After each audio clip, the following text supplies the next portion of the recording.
What's going on, YouTube? It's your boy Josh, the Screen Gazer, and I'm back talking about another follower request. And this one is a bit of a doozy. Now, it comes from user a bunch of numbers, uh, and they recommended that I watch Revenge, which came out in 1990. And I was like, oh, I've never heard this. Let me check it out. And then I saw, Kevin Costner's in it. Love Kevin Costner. I feel like he's one of the best actors when it comes to sports movies. Field of Dreams, Field Day, or sorry, Draft Day. I feel like he is on the upper echelon of sports movies. He's a name to consider for those movies because uh he makes great ones. All right, so it's a thriller romance. So, oh boy, it's one of those type of movies. It's directed by Tony Scott, and I was like, why have I heard that name before?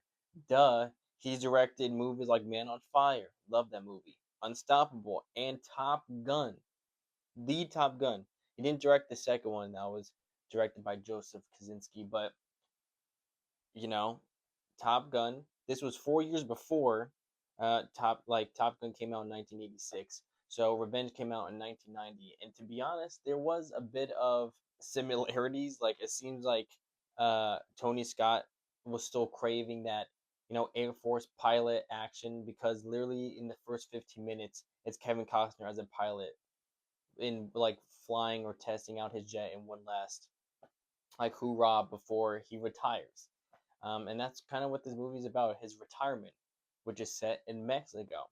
But before he retires and goes to his vacation spot in Mexico, he decides to visit this guy who is a friend slash person he saved during a hunting trip.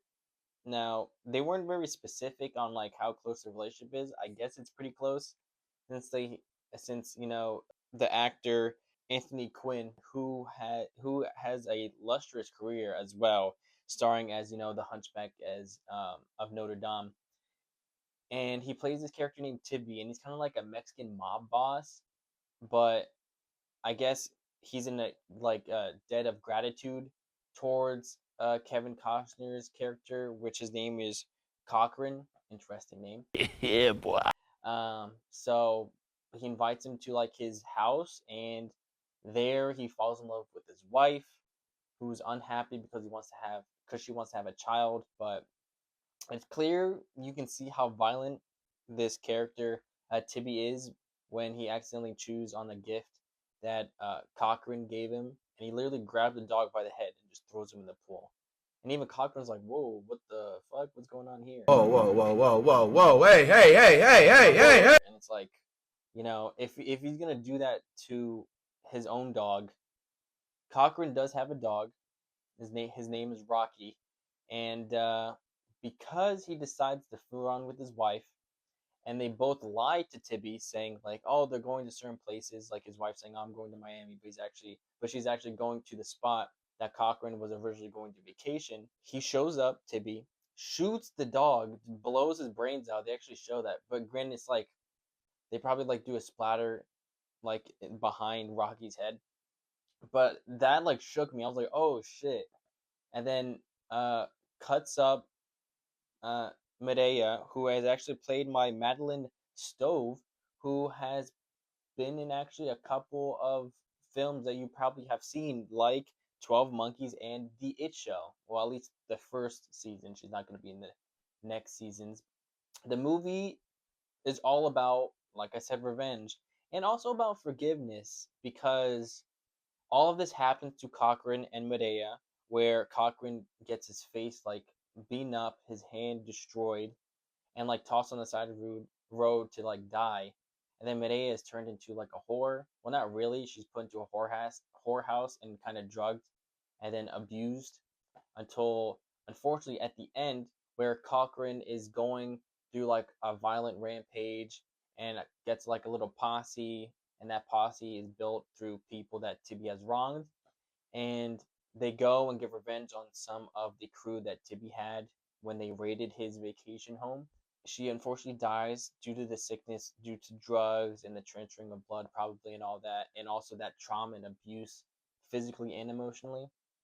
She unfortunately passes away. But something that was interesting was Tibby actually, or Cochran actually approaches Tibby and he forgives him.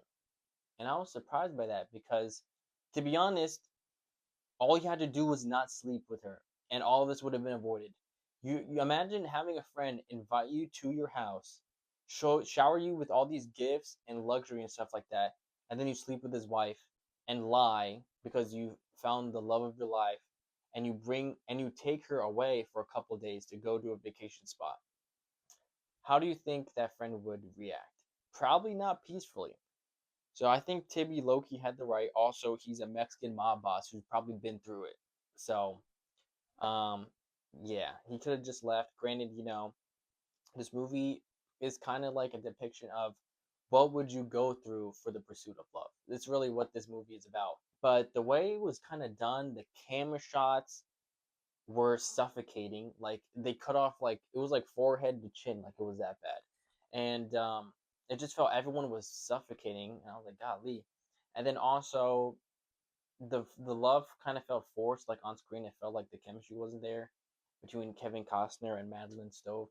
Uh, so that one kind of ruined it for me. And also the action and something to make sense, or they had put scenes that didn't matter, had nothing to do with the story. And I'm like what are we doing? Like have a bunch of it's basically a telenovela I put here. It's in my notes.